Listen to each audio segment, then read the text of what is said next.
Hello class, and welcome to This Week in Existential Phenomenological Psychology. This week I want to introduce you to four historical figures that are very important within the field. These are our continental European theorists as well as our British theorists, that kind of combination from Europe. The first one I want to speak about is Ludwig Binswanger, then Medard Boss, and then Ernesto Spinelli, and finally Emmy van Deurzen. Now I would like to begin with sharing a little bit about Ludwig Binswanger. He was born in Kreuzlingen, Switzerland in 1881, and we certainly can't ignore the relevance of this European city as the key of the birthplace of psychoanalysis. In the beginning of the 20th century at the University of Zurich, it was possible to see gatherings such as emblematic figures as people like Eugene Bleuler and Carl Jung. So it has a very powerful place within the history of psychology and psychoanalysis and psychiatry. Now, in fact, Binswanger was colleagues with both Carl Jung and Eugene Bleuler. And the one figure he'd always say had marked his professional life, though, was the unique relationship that he had with Sigmund Freud, which just goes to show you what a important figure Ludwig Binswanger was to this entire field, being a personal friend of Freud, a colleague, someone who he had a very concrete academic as well as professional relationship with. And their friendship lasted for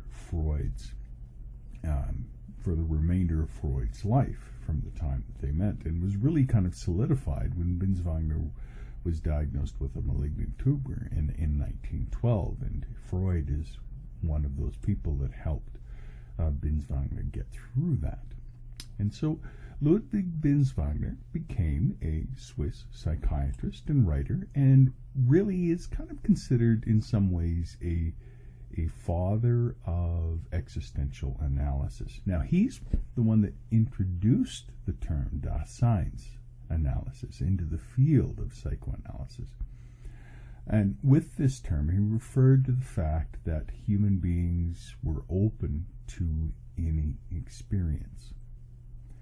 And so something I do want to kind of clarify, though, is that while Binswanger was the first to use the term Dasseins analysis, he certainly did not become the primary promoter of Dasseins analysis, as Medard Boss formed a relationship with Martin Heidegger, and over the period of their lives really promoted Dasseins analysis in a bit of a different way. But Binswanger was the first to use this term as a way of kind of describing how a psychiatrist can help a patient to live a fuller life and be something beyond their disorder. And so his idea is that patient psyche isn't an isolated entity or reduced to its own processes. A person is bigger than their disorder. And so an individual's behavior is, in a way, defined by their environment and by their interpretation of that environment. And that's why he uses the term Dasseins, of being in the world. And so if you were to kind of understand Ludwig Binswanger's view, it was very much, because he had that strong relationship with Sigmund Freud, was very much tied into that psychoanalytic school of looking at the subconscious and making what is unconscious conscious, but was also recognizing that persons' choice and will and interpretation of the world have a lot of influence upon the overall existence of the patient.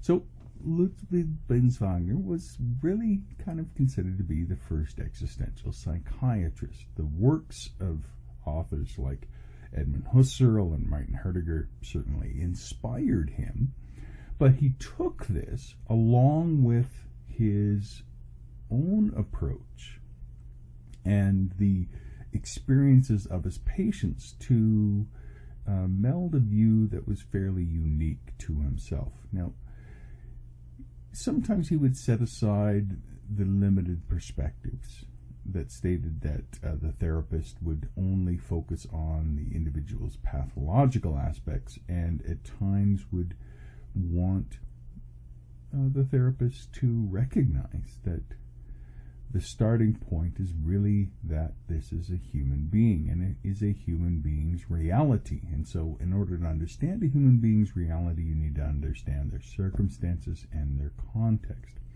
And so Binswanger's unique perspectives show that every individual is free to build the type of existence they want. And he really argued for that there will be those who want to dedicate their lives to art, and others to live in the world of business, and others who want to spend their lives helping others.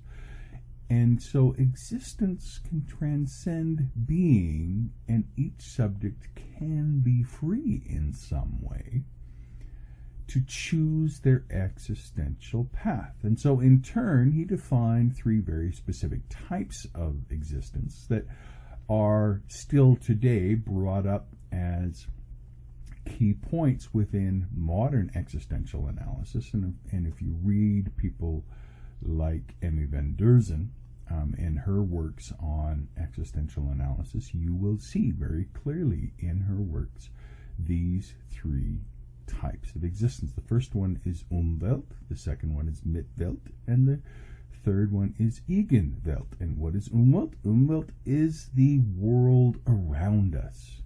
In other words, the relationship that all living beings have to their environment. Then there is the Mitwelt, which is the living being in relation to the world. And in this case, Binswanger referred to the relationships that individuals establish between themselves. And then there's the Eigenwelt, which is the individual world, making reference to each person's subjective and personal experiences.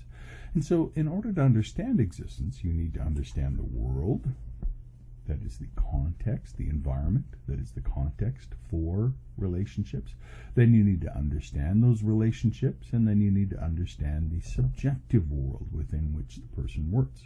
So the Umwelt is the world around us, the Mitwelt is the relationships within that world, and the Eigenwelt is that individual worldview perspective, subjective perspective of the individual. Another thing that's very interesting about Ludwig Binswanger is that he was very interested in the reality that we can really kind of go beyond the world when we think in terms of psychiatry and helping people, because it's recognizing that people have the power to change the circumstances that make them uncomfortable and unhappy, that they can choose a different direction, they can choose a different perspective, they can choose to move to a different context. All of these things make them free in some ways, and their free will, in essence, makes all of this possible. And so we need to recognize that people have freedom within life, a very important part of what it takes to kind of understand the life of a client, of a patient. And so these kinds of basic ideas really kind of formed the adjunct, the add-on that Binswanger gave to psychoanalysis. And so his Daseinsanalysis isn't, it's you can kind of consider it as an add-on to what at that time was psychoanalysis, which was the psychological talking cure for individuals at his time. And you need to kind of recognize that he was practicing very early on, practicing during the First and Second World Wars. And so he had a long history of working in a world that was largely dominated by Freudian psychoanalytic thought. And then in 1956, he received the Kraepelin Medal, which was the highest distinction in the field of psychiatry in Europe at the time. And at the time, he was admired by virtually everyone, from artists and musicians to even people like Martin Buber and the philosopher Martin Heidegger, recognizing his great contributions. And so the orientation of Binswanger's train of thought, this so-called psychoanalysis or existential analysis, the term at least spread across Europe and really kind of took hold. But his particular brand of Dasein's analysis was really supplanted by Medard Boss, who we'll speak of next, because Medard Boss had the backing, the clear, unequivocal backing of Martin Heidegger, which made a huge difference in the popularity. But you can kind of recognize that Dasein's analysis is one of kind of the earliest forms of what we would think of as existential analysis today in psychotherapy. And then finally, Binswanger passed away in 1966, back again in his hometown of Kreuzlingen in Switzerland at the age of 75 years old. So that is Ludwig Binswanger. Hello, class. So the next individual I would like to share with you about is Medard Boss. Now, Medard Boss was born in St. Gallen, Switzerland, and another Swiss individual, but born about 25 years after, or 20 years at least, after Ludwig Binswanger. Medard Boss was born in 1903, and when he was still a small boy, he moved to Zurich, near which he lived for pretty much the rest of his life. Now, as a youth, Boss dreamed of being an artist. However, his father didn't want his son going into what he called a breadless profession. And so he took his son to a museum in Munich to show him the works of the European masters. The elder Boss's intention was really to cure his son of the illusion of that he had some kind of great talent and success.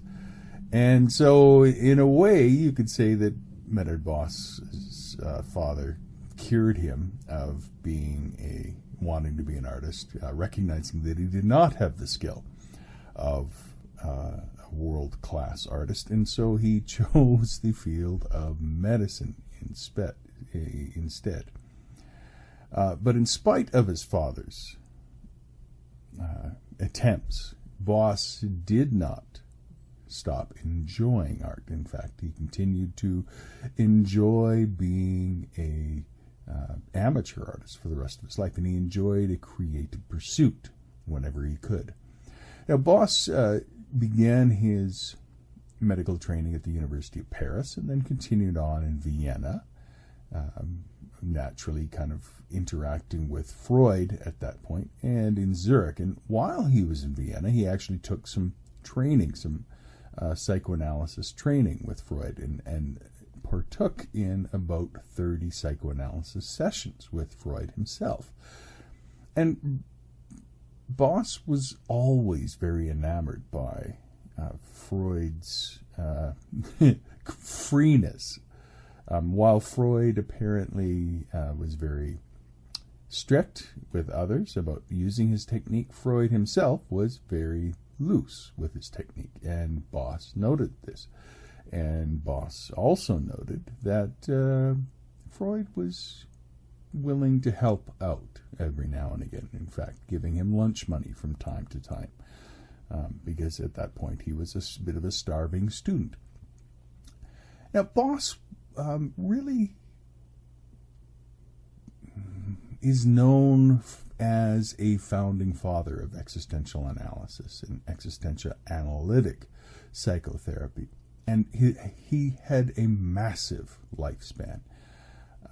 He lived during the time of Carl Rogers, B.F. Skinner, recognizing the growth in their fields as well as the end of their lives. He knew Freud. He knew Carl Jung. He kind of interacted with people like Eugene Bleuler, Hans Sachs, and all sorts of people. But the most significant relationship that he had was his 25-year collaboration and friendship with Martin Heidegger, where they developed their own unique joint development of what they called Dasein's analysis, or the Dasein analytic technique, or the analysis of human existence.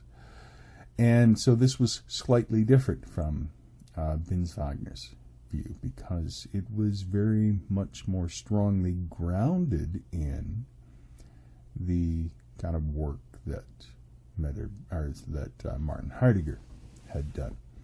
And so later on in his life, Medard Boss, because he lived such a long life, would often joke that he was the last of the living fossils because of his just such an extensive background within the field of psychology, and the fact that he knew and interacted with so many of the giants of the 20th century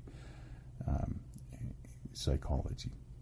Now, his relationship with Medard Boss, in personal conversations that he shared with his biographers, really kind of started out like this. While he was serving as an army captain in mountain bunkers during World War II, he was reading newspaper articles that were describing Martin Heidegger's magnum opus, Being in Time, and he was very much inspired by the philosophy of the time. Now, he admitted that while World War II was going on, he was more or less philosophically overtaxed, but he was also at the same time tremendously excited, and he wanted to seize upon the basic ideas that Heidegger had put forward as a structure of care for human existence.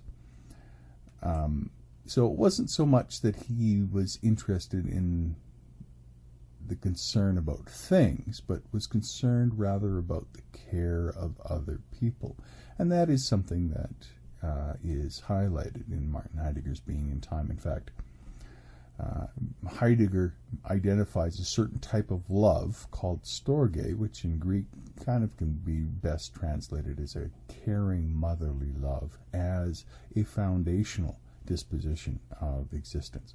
And that's something that Boss really tied on as well.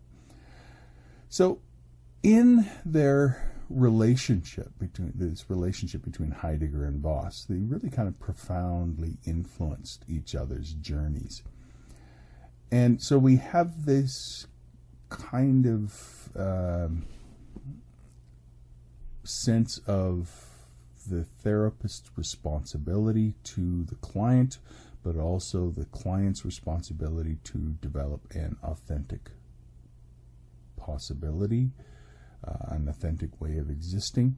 And so these kinds of relationships, these kinds of ideas are part of what Medard Boss saw was very important. But another thing that was very important for Medard Boss was his travels to India. He had 2 journeys to the east, and these journeys, while they're very little has been written about them, but the Medard Boss's biographers have really identified these as being a profoundly important part of helping Boss to find purpose and find passion, and the role of purpose and passion within people's lives, and indeed within his own life. And so it was kind of a deepening and proper grounding of an anthropology that Boss was then able to use, recognizing that, it isn't simply about getting philosophical answers. It's about living life, about engaging mysteries, about choosing an orientation to existence itself that are very important. And so these are some ideas that he gleaned from his experience with his travels in India. And so Boss's own work is best understood as this kind of trialogue, a conversation between Freud's psychoanalysis, Martin Heidegger's Dasein's analysis, and Indian mystics and their exploration of the mysteries of life. And Boss himself would really kind of point out that there's some originality, some depth of thinking that requires all three of these sources in order to really kind of make sense of Dasein's analysis, as he put it forward. Now, in spite of this pyramid and the mighty influence that they had, Medard Boss was still very much his own man.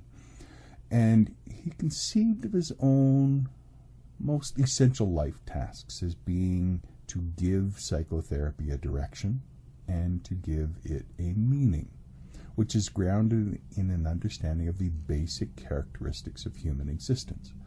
And so for Boss, the psychotherapist was first and foremost a human being whose most fundamental calling was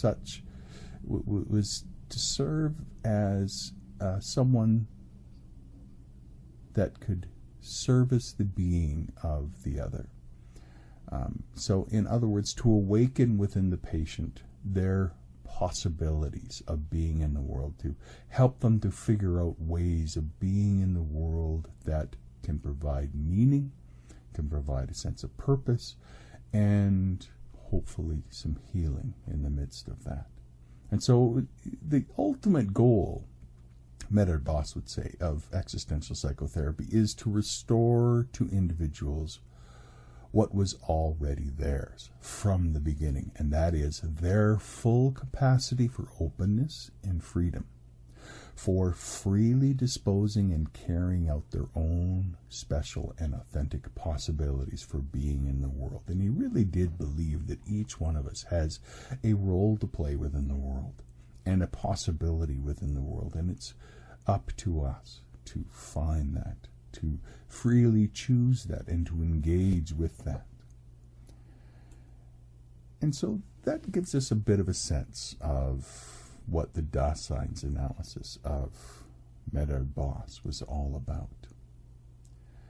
And as the psychologist Eric Craig, who met Boss on a number of occasions and was a biographer of some articles about Medard Boss, once wrote, he said this: "I remember being surprised to hear in 1989 that Medard Boss would be making a trip at the age of 87 to give a series of talks in North and South America.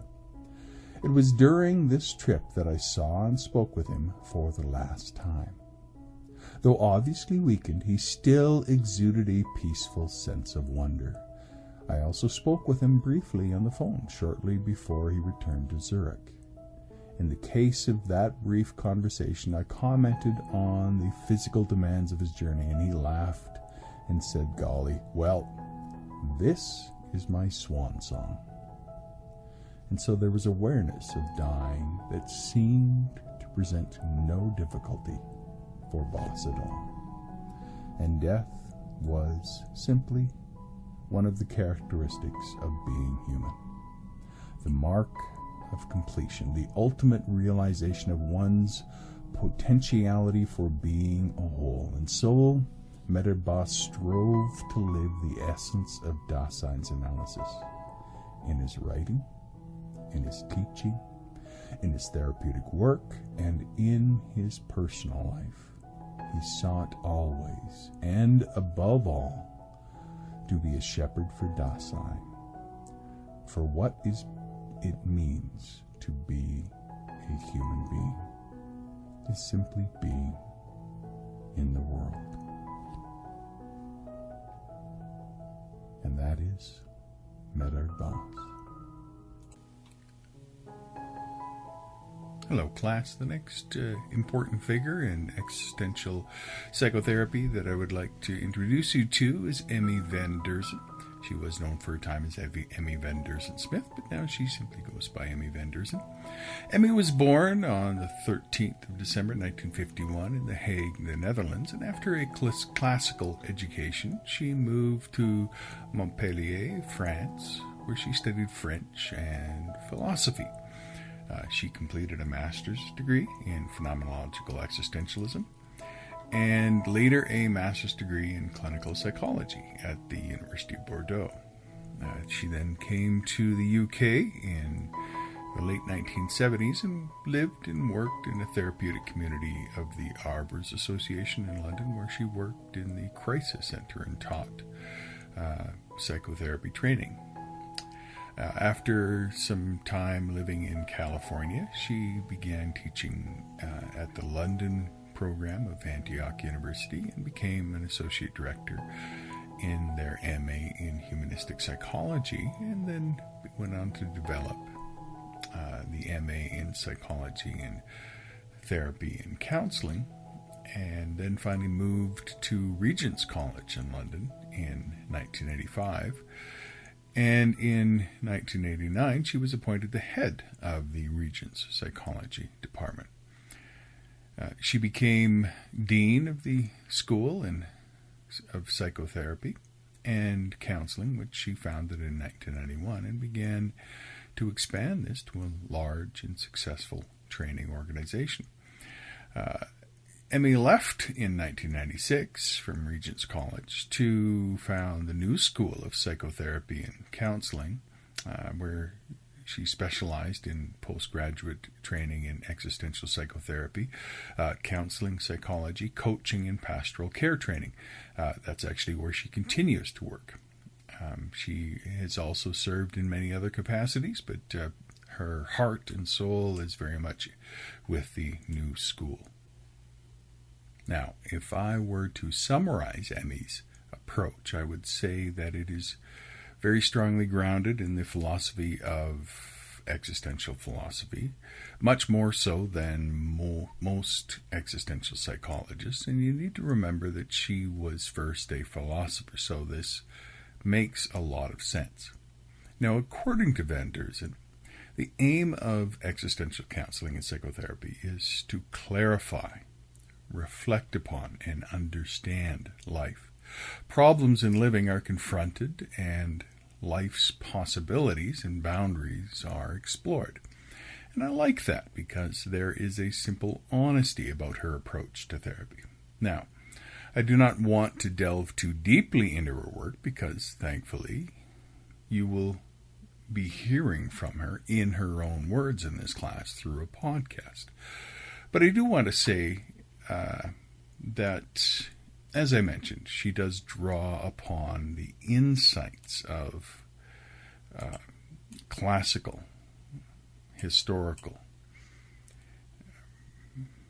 existential psychotherapy with Ludwig Binswagen's Dasein's analysis, with her view that we need to recognize the context of the world, the relationships we make in the world, and the subjective personal world of the client in order to really do existential counseling well. And so we have within that that physical dimension of the physical world, the Umwelt, the social dimension, the Mitwelt, the psychological dimension, the Eigenwelt, and then van Deurzen added another dimension that was suggested by other existential therapists after Binswanger, people like Viktor Frankl would suggest, and that is the spiritual dimension, what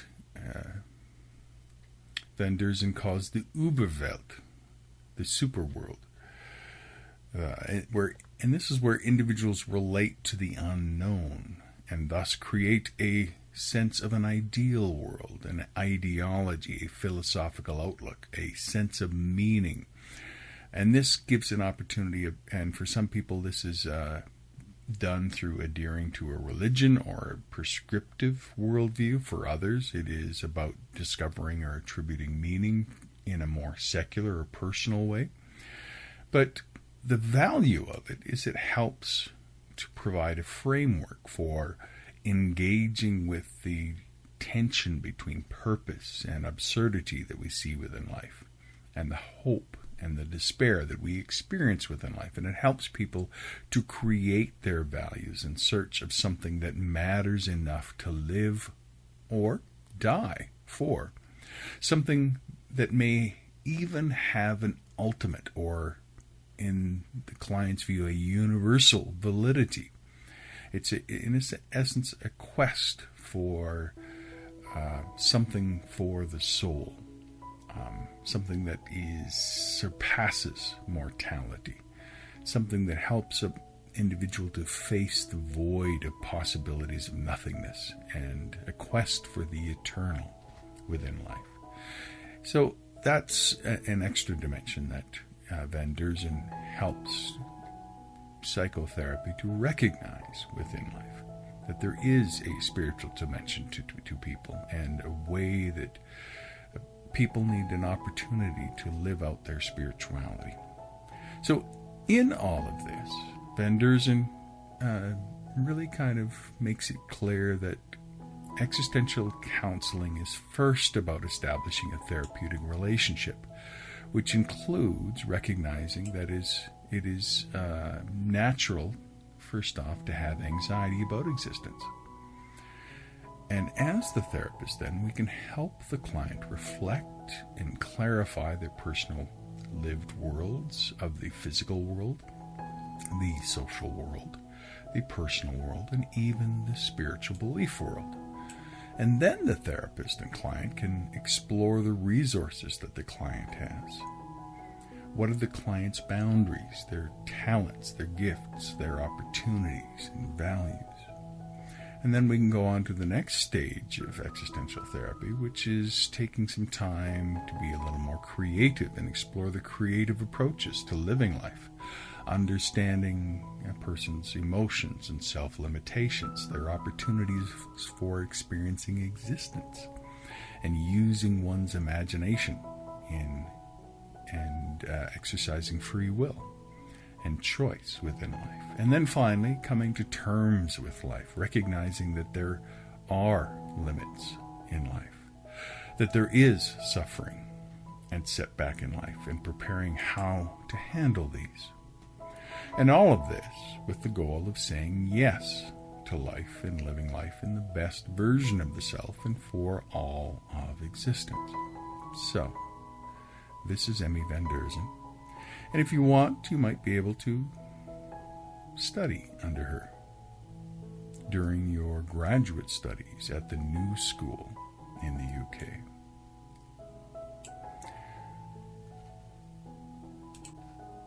And last but not least, class, in our exploring of key figures in existential psychology from the Continental and UK, Continental Europe and the UK, is Ernesto Spinelli. And here is my own personal bias. Ernesto Spinelli is one of my favorite existential psychologists. Now, I met him. In fact, he was my doctoral advisor during the start of my doctoral studies in existential counseling and psychotherapy in London. He is a man of incredible intellect, humility, and utmost and inexhaustible kindness. He is also a person that has seen much of the world, and this has also influenced him greatly. Ernesto Spinelli was born in Rome, just outside the walls of the Vatican City, in fact, but if you listen to him, you will not hear an Italian accent. In his early years, his family moved to Canada, in fact, where he grew up until his late teens, when he moved to London, where he has been using London as his base ever since. Though he is traveled around the world and has been invited as a lecturer in many existential society conferences, he remains firmly rooted in London.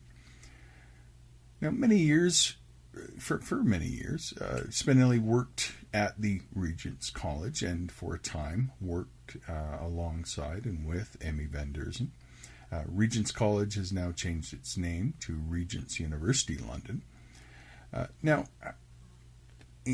in his current iteration in his professional life, he works as an author and lecturer and executive coach, which is a rather lucrative venture, and is a chartered psychologist. Now, if you are interested in delving into the nature of embodied consciousness, a beautiful and deeply fleshed out concept of Dasein, then you will enjoy Spinelli's works. He is a well-read researcher of philosophers like Maurice Merleau-Ponty and applies these works to an understanding of the development of the self, as Spinelli was originally trained in developmental psychology. And this has some powerful implications, particularly for a person's sense of self and sexuality. And here is something that Spinelli points out, that the body is not a thing, among other things, to which one's consciousness is somehow affiliated. Rather, our bodies are ours. And ours is an embodied consciousness. Our body is the vehicle of being in the world and the basic form of the appearance and manifestation of the world itself. It is the configuration through which all of our existential projects are therefore realized. And that is to say, our bodies express our unique dialogue with the world. And so sexuality then provides us with a means to express the presence of the other to ourselves. It is at the core of who we are and our existence in the interrelational dimensions. And I think that is absolutely beautiful. So, like Emmy van Deurzen, I will provide you with an opportunity to hear from Ernesto Spinelli in his own words. And I hope you enjoy this week as we explore these key European figures in the world of phenomenological existential psychology: Ludwig Binswanger, Medard Boss, Emmy van Deurzen, and Ernesto Spinelli. I hope you enjoy this week. You take care. Bye-bye.